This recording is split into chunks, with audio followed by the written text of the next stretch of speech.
Шипаның көкесі құйрық майда. Ал мына дала, осындай ұлан-байыр байтақ даламыз ненің күшімен келді? Тұлпарлардың күшімен. Мынау тарихта бар, бертінгі Наурызбай сонау Көкшетаудан Созаққа 6 күнде жеткен екен. Ол ненің күшімен жетті? Мынау астындағы тұлпардың күшімен жетті. Ал сол тұлпарға күш берген не? Осы құйрық май екен. Ассаламағалейкум айбындарды қазақ. Әр қазақ менің жалғызым. Деніміз сау, еліміз аман, жұртымыз тыныш болсын. Бай, қуатты болайық. Ал әр қазақ бай, қуатты болу үшін біз мынау ата-бабамыздың дәстүрлі табиғи тамағына келуіміз керек. Бұл ұлттық код дейміз. Мынау ұлттық код деген қайдан келеді? Бұл біздің ата-бабадан қолданып келе жатқан нәрселерден осы келеді екен. Ал біз қазір Европа не, қазақ не, бәрі бірдей болып қалған. Неге десек, мынау емнің төресі мынау құйрық майда. Менің осы мынау өмірлік қуат қазақ сауықтыру жүйесінде біздің YouTube каналымызда тұр. Қой етінің сорпасының шипасы деген. Сол видеоларды қараңыздар, көріңіздер, толық нұсқалары. Мынау қойдың құйрық майы міне. Қазақ қойының, басқа қойдың емес. Қазақ қойының құйрығында холестерин жоқ. Бұны ғылым дәлелдеп қойған. Бізге осыны миымызды улап қойған, теріс жағынан ешқандай май жемеңдер, бұның бәрі холестерин деп. Холестериннің көкесі мынау қазіргі транс май қышқылдарында, мысалы, неше түрлі майлар шығып жатыр ғой. Соның бәрі маргарин ең бірінші. Ал маргарин деген күнделікті қазақтың дастарханында тұр. Қант күнделікті қазақтың дастарханында тұр. Менің айтарым осы. Мынандай індеттерді атын айтпай-ақ қойын. Жою ол әуелі Алланың қолында. Содан кейін әр қазақ бабаның дәстүрлі тамақтануға көшу керек. Мынау қазақи жүйеге көшуіміз керек. Ол жүйе дегеніміз міне құйрық май. Мынау атадан қалған асымыз, қымыз міне. Астың атасы, сусынның атасы. Міне бабадан келе жатыр. Бұның қанша мыңдаған ғасырдан келе жатқан тарихы бар. Міне ата-бабамыз жыл 12 ай қой жеген. Жылқыны қыста бір 3 айда ғана жеген, жазда жемеген.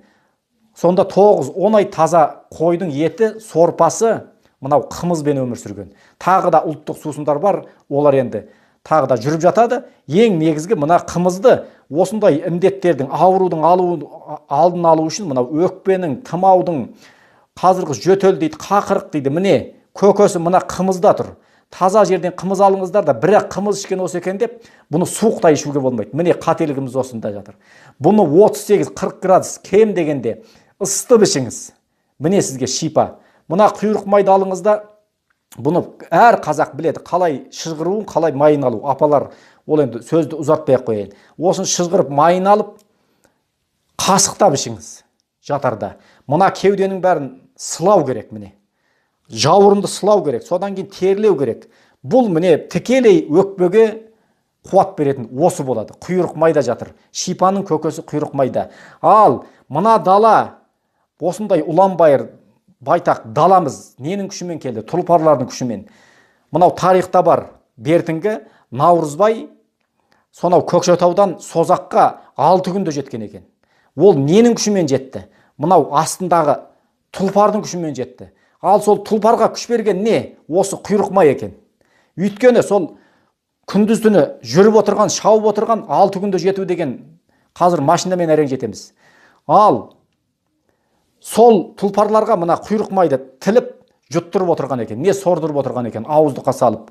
Мына құйрық майда холестерин жоқ. Бұл бізге күш береді, қуат береді. Міне біз осының бәрінен айырылып қалғаннан кейін қазір Қытай не, біз не сол кез келген ауруға жапырылып, қырылып жатырмыз. Әуелі ол енді Алланың қалауы деп айтамыз, бірақ харекетке берекет дейді қазақ. Біз харекет етуіміз керек. Бұрынғы ата-бабалар қалай болды? Бұның бәрі бұрын зерттеліп қойған. 68-78 жылдары осының бәрі зерттелген, неше түрлі вирустарға тексерілген деген менің енді информациялар келеді. Сонда қазақ, мынау қырғыз, моңғол халықтары ешқандай вирусқа шалдықпаған екен. Бұны ғалымдар зерттейді. Сонда бұл қойдың еті сорпасы құйрық майында деп айтқан. Көрдіңіздер ме? Сондықтан құйрық майға көшуіміз керек. Осы құйрық майға тамақ істеңіздер. Мынау шемішкенің майы дейді, оның бәрі енді жақсы, Аллаға шүкір, бар. Бірақ қазіргі шемішкен майлар таза емес. Таза шемішкенің майын қолдансаңыз болады. Бірақ Емнің көкесі осы құйрық майда. Менің айтарым осы. Құйрық майға көшіңіздер. Әр отбасы, әр қазақ менің жалғызым. Балаларды осыған үйретіңіздер, күнделікті 3 уақыт тамақты осы құйрық майға істеңіздер. Міне, мына қымызды ішіңіздер. Елдерге қымыз істесең, ой, ол қымбат дейді. Бірақ күнделікті мен олардан есептеп санап жатам, сұрап жатам, балаларыңа не әпересіңдер? Кола алады, шоколад алады, вафли алады, тағы бірдемелер алады, йогурт алып жатады. Қарасаң 1000 бәленбай теңгеге кетеді екен. Ал мына қымыздың литрі, міне қалада, мен Алматыда 700-800-ге жақсы қымыз ала аламын. Міне Аллаға шүкір, мынау таза қымыз. Міне бісміллә деп осыдан ыстық күйінде ішіңіздер. Міне бісміллә. Емнің көкесі осында жатыр. Міне қандай керемет дәм. Осыны ысытып ішкенде ғана бүкіл дертке шипа. Сондықтан әр қазақ менің жалғызым. Осындай бәлекеттер жеңу үшін біз бабадан қалған дәстүрге жүгінуіміз керек. Халық медицинасы, қазақтың медицинасы. Бабадан келе жатқан ем, жылумен емдеу, тамақпен емдеу, қимылмен, жаттығумен, міне осындай тер шықпайды, дерт шықпайды дейді. Терлесе неғұрлым күшті болады. Ал терлей берген жөнөс екен деп су ішпей қоюға да болмайды. Таза суды ысытып 40 градустан төмен емес, сондайды ішуіміз керек. Имбир шай деген шайлар бар, тамыр. Біздің YouTube каналдарымызда бәрі тұр. Өмірлік қуат деп YouTube-қа кірсеңіздер, сол жерде барлығы жазылған. Егер мен пайдалы кеңес айтқан болсам, біздің YouTube каналымызға тіркеліп қойыңыз.